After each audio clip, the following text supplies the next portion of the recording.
既然头城一个56岁姓简的渔民，昨下晡驶三班啊，准备要驶入去大理渔港的时，互海涌拍甲规只船变过，人嘛跋落海，海巡赶紧去救，加载有成功救着人。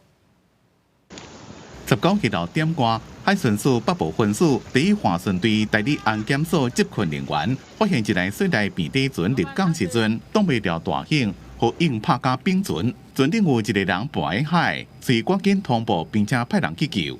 你先穿好不好？先穿着，先穿着。船顶的人跋喺海了，被佢哋变过平底船船底等人救。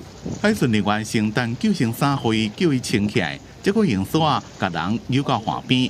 经过初步检查，人精神正清楚，身体有淡薄刺伤，因故伊家己讲唔免送病院。发现作业渔船加圈星号进港时遭浪袭击，导致翻覆，随即通报备勤人员协助现场抢救，第一时间投掷救生衣、抛绳带施救，成功将船长救援上岸。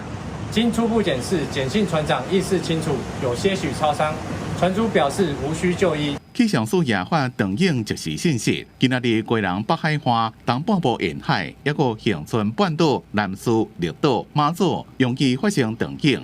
新北市的龙洞、大东，还有南屿，也已经观测到应源有1公尺半到2公尺。记者综合报道。